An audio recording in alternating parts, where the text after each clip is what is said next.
दैनिक ॲग्रोवनच्या या वर्धापन दिनाच्या निमित्तानं स्टेजवरील उपस्थित असलेले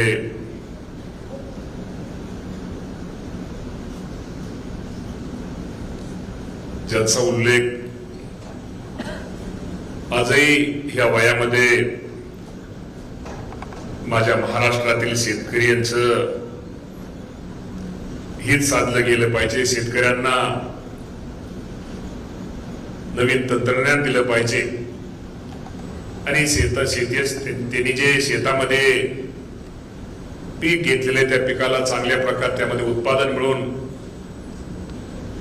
त्या पिकाला बाजारपेठेमध्ये चांगल्या प्रकारचा बाजारभाव मिळून त्याला चांगले उत्पन्न मिळालं पाहिजे, यासाठी अहोरात्र प्रयत्न करणारे आपल्या सकाळ समूहाचे प्रमुख माननीय प्रतापराव पवार साहेब, आज कार्यक्रमासाठी उपस्थित असलेले माननीय नीरज हतेकरजी, आपले रमेशजी जाधव साहेब, उदय जाधव, माजी कुलगुरू आमच्या इंदापूरचे Shankarrao Magar sir, doctor Chanda Nemkar, Mahendra Pisal sir, Suhas Diwase साहेब, सचिन आपलं कल्याण शेट्टी साहेब, बाळासाहेबजी खवले साहेब, रमेशजी मुतालिक साहेब, आता मी सगळ्यांची नाव घेतो, सगळंच ॲग्रोवन परिवार, सर्व त्यांचे ॲग्रोवनचे सगळे सहकारी, उपस्थित शेतकरी आणि विशेषतः आमच्या महिला शेतकरी, पत्रकार आणि सकाळ समूहाचे सगळे कर्मचारी, बंधू आणि भगिनींनो, मी आज ॲग्रोवनच्या ह्या 21व्या वर्धापन दिनाच्या निमित्तानं आपल्या सर्वांच्या वतीनं या दैनिक ॲग्रोवनला शुभेच्छा देतो आणि शुभेच्छा देताना निश्चित प्रकारे मी सकाळ समूहाचे आभार मानतो. कृषी क्षेत्राविषयी एक बातम्या देणार, कृषी क्षेत्रामध्ये जे जे काही चांगलं चाललेलं आहे, जे काय करणं गरजेचं आहे, ह्यामध्ये ठळकपणे मांडणी करणार आणि कृषी आज ज्या विभागाचा मी मंत्री आहे, जिथं काम चांगलं चाललंय तिथं पाठीवरती शाबासकीचं थाप टाकणार आणि जिथं कोण चुकीचं करतोय, चुकीचं वागतोय, त्याचा जिथं कुठं माझ्या शेतकऱ्यावरती अन्याय होतोय त्या अन्यायाविरुद्ध लढणार या देशातलं एकमेव वृत्तपत्र असेल, त्याचं नाव आहे दैनिक ॲग्रोवन. हे निश्चित प्रकारे मी त्याचा उल्लेख करतो. दैनिक ॲग्रोवनच्या माध्यमातून आज आपण पाहतो, मगाशी मी पवार साहेबांचं मी भाषण बारकाईने ऐकत होतो, ही गोष्ट खरी आहे. आजही ग्रामीण भागामध्ये कुठलाही शेतकरी पहिल्यांदा कुठला पेपर वाचतो, जो शेतकरी हडाचा शेतकरी असतो त्याला शेतामध्ये काहीतरी नवीन काहीतरी करायचं असतं, तो शेतकरी पहिला पेपर वाचतो, तो ॲग्रोवन वाचतो आणि ॲग्रोवनच्या माध्यमातून निश्चित प्रकारे तो जो शेतामध्ये पीक घेतो, एखादे फळबाग घेतो आणि ज्या ज्या राज्यामधल्या शेतकऱ्यांच्या सक्सेस स्टोरी आहेत की त्या कशामुळे सक्सेस झालं, त्यांनी त्यामध्ये काय प्रयोग केले आणि त्यामध्ये त्यांचं कसं उत्पादन वाढलं, ह्याची सखोल अशी माहिती ह्या ॲग्रोवनच्या माध्यमातून निश्चित प्रकारे असते आणि त्याचा निश्चित प्रकारे दुसरा शेतकरी, ग्रामीण भागातला शेतकरी, तो कदाचित काही ठिकाणी पोहोचू शकत नाही, परंतु ॲग्रोवन असं त्यांना एक वृत्तपत्र आहे की त्यांना ते वाचल्यानंतर तो शेतामध्ये त्याप्रमाणे तो प्रयोग करतो आणि शेतामध्ये चांगल्या प्रकारचं उत्पादन घेतो. त्यामुळे कितीतरी लाखो शेतकऱ्यांना ह्या ॲग्रोवनच्या माध्यमातून, दैनिकाच्या माध्यमातून खूप मोठा शेतीमध्ये त्यांच्यामध्ये बदल झालेला आहे. आणि खरं तर एक टीम ही वेगळी आहे. आणि अॅग्रोवनचं एक वैशिष्ट्य आहे की प्रत्येक ग्रामीण भागामध्ये, नुसतं शहरी भागामध्ये काम नाही, ग्रामीण भागामध्ये माझ्या शेतकऱ्यांच्या बांधावरती जाऊन शेतकऱ्यांचे प्रश्न काय, शेतकऱ्यांच्या अडचणी काय, एखाद्या शेतकऱ्याला एखाद्या बियाण्यामध्ये कुणी जर एखाद्या कंपनीने फसवणूक केली, कदाचित मंत्र्याला किंवा कृषी विभागाला माहिती ती नंतर कळेल, पण पहिली बातमी प्रतापराव पवार साहेब कुणाला कळती, ते अॅग्रोवनच्या तुमच्या बातमीदाराला कळते. हे तुमचे एक वैशिष्ट्य आहे. आणि त्यामुळे निश्चित प्रकारे एक पाठीवरती काम करणाऱ्या आमच्या अधिकाऱ्यांना सुद्धा वाटतं की आपण काम केलं तर अॅग्रोवन आपल्याला शाबासकी देईल. आपण जर कुठं चूक केली, आपण जर चुकीचं काम केलं तर निश्चित प्रकारे अॅग्रोवन तिथं आपल्याला हे केल्याशिवाय सोडणार नाही. तर निश्चित प्रकारे आमच्या कृषी विभागाला तर निश्चित प्रकारे या अॅग्रोवन, दैनिक अॅग्रोवनच्या माध्यमातून काम करण्यासाठी खूप काही उपयोग होतो आणि त्याचा फायदा निश्चित प्रकारे माझ्या शेतकऱ्यांना होतो.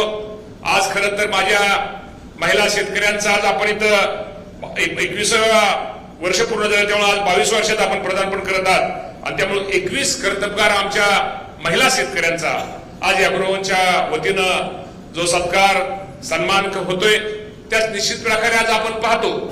आज शेतीमध्ये किंवा कुठल्याही क्षेत्रामध्ये महिलांना जर ते हातामध्ये महिलांच्या जर त्यांना आपण त्याची जबाबदारी दिली तर प्रत्येक क्षेत्रामध्ये महिलांचं काम हे एक उल्लेखनीय राहिलेलं आहे, त्यांचं प्रगतीचं काम राहिलेलं आहे. आणि ज्या घरामध्ये शेतीचं असू द्या, कुठल्या गोष्टीमध्ये असू द्या, ज्या घरामध्ये तिजोरीच्या चाव्या आपण म्हणतो की घरातली चावी जर आपण महिला भगिनींच्या हातात जर दिली तर त्या घराचा संसार हा अधिक सुखदाय होतो. याची अनेक उदाहरणं आपल्याला माहिती आहेत. आज ग्रामीण भागामध्ये आपण पाहतो की आपण दूध शेतीबरोबर आपण दुधाचा व्यवसाय करतो आणि दुधाचं पेमेंट हे बऱ्याच, माझ्या मते 90% पेमेंट हे महिलाच्या हाती असतं. त्यामुळे ते घरच्या बाजार पासून, भाजीपाल्यापासून, घराच्या किराणा बाजारापासून, कपड्या लत्त्यापासून ती माझी महिला भगिनी ते काम घराचं चोखपणे बजवत असतं. तर ह्या कर्तबगार महिला उद्योग क्षेत्रामध्ये असू द्या किंवा अनेक कृषी क्षेत्रामध्ये असू द्या, अनेक क्षेत्रामध्ये काम करतात. आणि शेवटी एखादी आमची महिला भगिनी असते, तिला पण वाटतं मी एवढं समाजामध्ये चांगलं काम करते, माझ्या कृषी क्षेत्रामध्ये मी चांगलं काम करते, मला माझ्या सुद्धा पाठीवरती कोणीतरी शाबासकीची थाप दिली पाहिजे किंवा मी जे काम करते ते समाजामध्ये पोहोचलं पाहिजे. आणि ते काम शाबासकी देण्यासाठी आज आपण साहेब आपल्या अॅग्रोवनने आज माझ्या या महिला भगिनींचा सत्कार सन्मान केलेला आहे. तर निश्चित त्या लोकांचा आनंद की त्यांची जबाबदारी ही वाढलेली. तर सर्व महिलांचं मी पुन्हा एक राज्याचा कृषी मंत्री म्हणून सगळ्या महिला भगिनींचं त्यांचं अभिनंदन करतो आणि त्यांना शुभेच्छा देतो.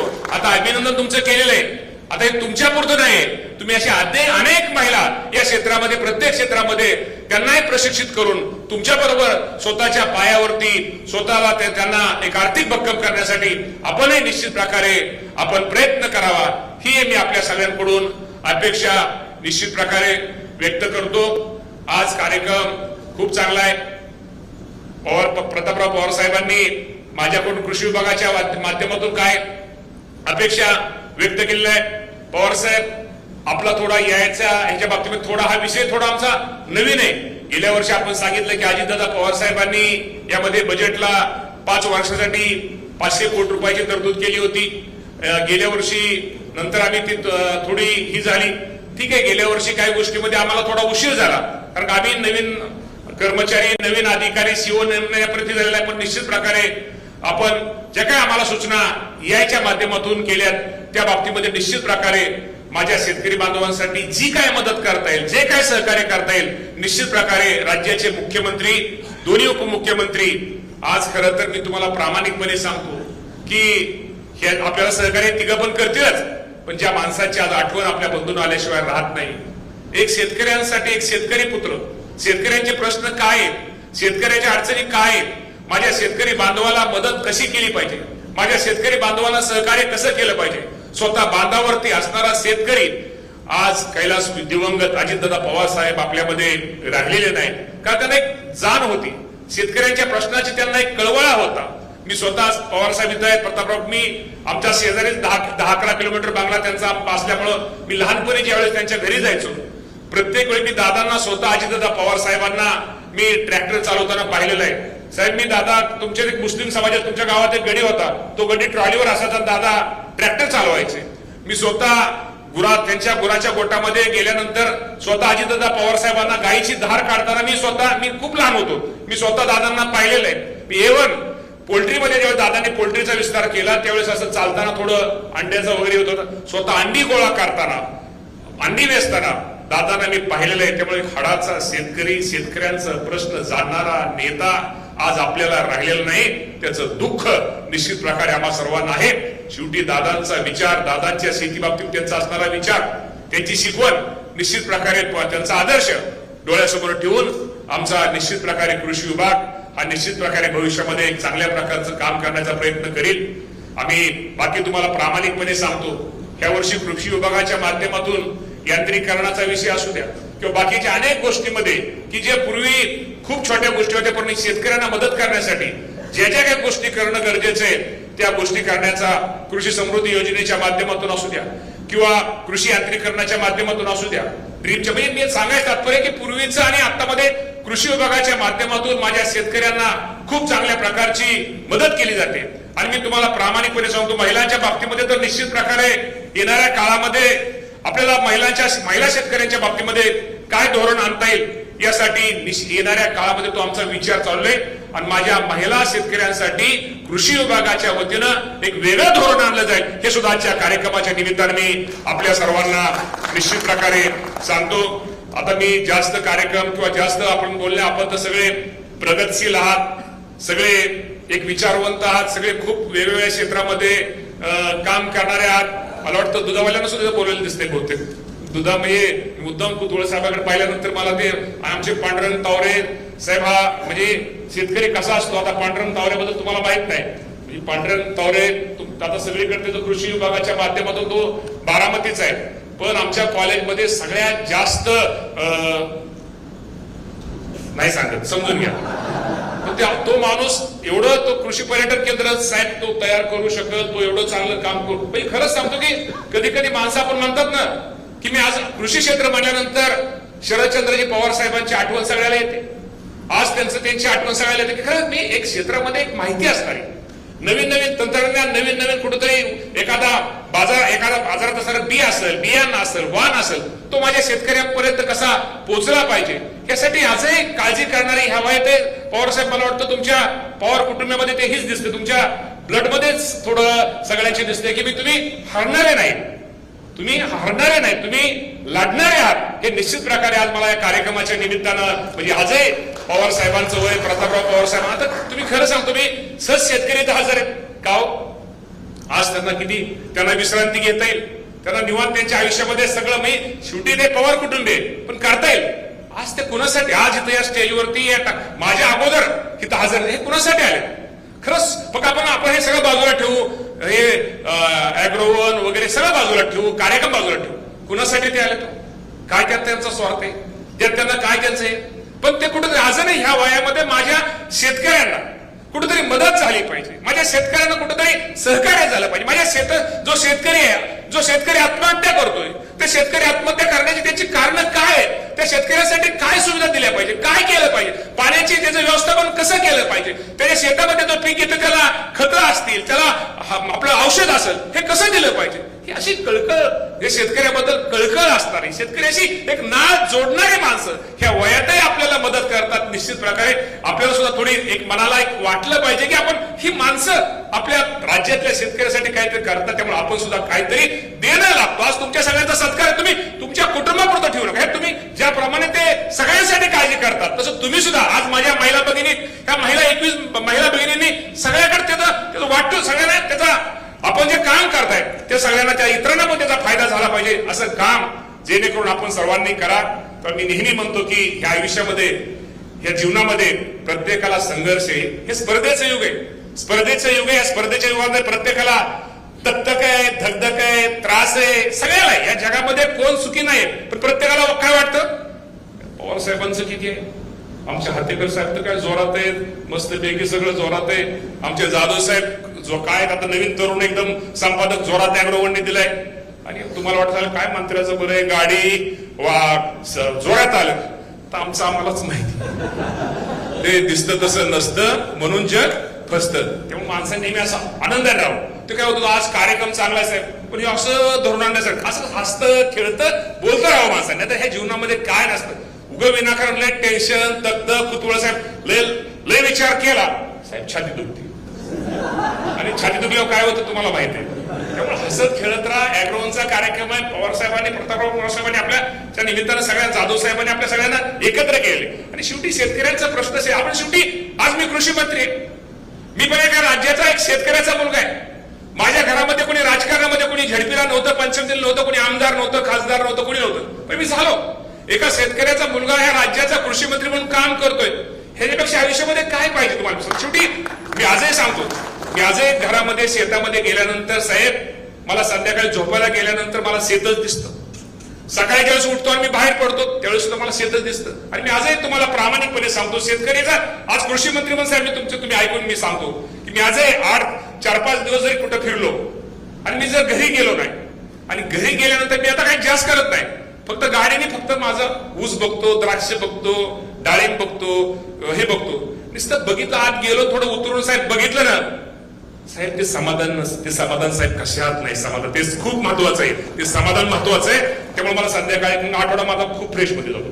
जर मी शेतामध्ये एक दिवस जर गेलो नाही साहेब मला झोप नाही लागत व्यवस्थित, काहीतरी वाटतं, काहीतरी चुकल्यासारखं वाटतं. कारण निश्चित प्रकारे बंधूंनो, मी आज एक शेतकऱ्याचा मुलगा आज राज्याचा कृषी मंत्री म्हणून काम करतोय. मगाशी साहेबांनी आमच्याकडून ज्या काही अपेक्षा व्यक्त केल्या त्या निश्चित प्रकारे भविष्यामध्ये त्यामध्ये कसं, आणि तुम्हाला खरं सांगतो आत्ताचा पूर्वीचा कृषी विभाग आणि आत्ताचा कृषी विभाग खूप साहेब फरक झालाय. ठीक आहे, तुमची एखादी योजना असू द्या, खूप काही शेतकऱ्यांना मदत करायचा प्रयत्न आम्ही करतोय. पाठीमागं तुम्हाला माहिती, गेल्या वर्षी अतिवृष्टी झाली. या अतिवृष्टीच्या काळामध्ये साहेब साधारणतः 1,13,00,000 शेतकऱ्यांना या राज्यामध्ये पाठीमागं आपण 20,000 कोटी रुपये या शेतकऱ्यांना दिलं. पीक विम्याच्या बाबतीमध्ये थोड्या अडचणी आल्या, त्यातही आपण पीक विम्याच्या बाबतीत शेतकऱ्यांना कशी मदत करता येईल, तो सहकार्य करता येईल, तो करण्याचा प्रयत्न आपण निश्चित प्रकारे करतो. सांगायचं तात्पर्य एवढंच आहे, काय होतंय साहेब, आता हवामान बदल होते. हवामान बदलामुळे पाऊस कधी पडतोय, काय पडतोय साहेब. रात्री माझ्या भरणेवडीत पाऊस झाला, रात्री पाऊस भरणेवडीत झाला. आता हवामान बदलामुळे काय, आता त्याला आता मला अॅग्रोवनच्या सगळ्याच, मला जाधव साहेब तुमच्या सगळ्या टीमला आता काहीतरी आपल्याला सांगावं लागेल, किंवा काहीतरी आपल्याला कुठेतरी बदल पिकामध्ये किंवा काही गोष्टीमध्ये आपल्याला काही गोष्टीमध्ये आपल्याला बदल करण्यापेक्षा शेतकऱ्याला त्याला कसं सामोरं जाता आलं पाहिजे, शेतकऱ्यांचं कसं कमीत कमी नुकसान त्यातनं होईल, यासाठी आपल्याला भविष्यामध्ये काही गोष्टीमध्ये प्रयत्न करावा लागेल. पाऊस दुष्काळ पडतोय आणि पाऊस गारपीट होते आणि पाऊस अचानक ज्यादा पडतोय. त्यामुळे आता पर्यावरण आता त्यात काय नाही आलं, ह्या गोष्टीला आता आपल्याला सामोरं जावं लागेल. आणि या गोष्टीमध्ये अॅग्रोवनकडून आपल्याकडून काम अधिकच व्हावं असं जाधव साहेब मी आपल्या सगळ्या परिवाराकडून आज अपेक्षा निश्चित प्रकारे व्यक्त करतो. आणि बाकीच्या गोष्टीमध्ये सुद्धा निश्चित प्रकारे महाराष्ट्र शासन, कृषी विभाग, अॅग्रोवन आणि यांच्या माध्यमातून जे माझ्या शेतकऱ्यांसाठी, माझ्या शेतकऱ्यांच्या कल्याणासाठी, माझ्या शेतकऱ्याच्या उत्पन्न वाढीसाठी जे काय करता येईल काम, जो आम्ही सगळेच चांगलं काम कृषी विभाग करतोय, त्यातनं अजून काय राहिलं असेल, त्यातनं अजून काय करणं गरजेचं असेल, आपल्या अॅग्रोवनच्या असतील, अॅग्रोवनच्या अनेक शेतकऱ्यांची सूचना असतील, त्या सूचना विचारात घेऊन भविष्यामध्ये माझा कृषी विभाग निश्चित प्रकारे शेतकऱ्यांसाठी, शेतकऱ्यांच्या हितासाठी भविष्यामध्ये निर्णय घेईल. हा शब्द मी आज आपल्या सगळ्यांच्या साक्षीनं देतो. अधिक न बोलता पुन्हा दैनिक अॅग्रोवनच्या या वर्धापन दिनाला मी महाराष्ट्र शासनाच्या वतीनं, माझ्या बर्णे कुटुंबाच्या वतीनं शुभेच्छा देतो आणि थांबतो. धन्यवाद. जय हिंद, जय महाराष्ट्र.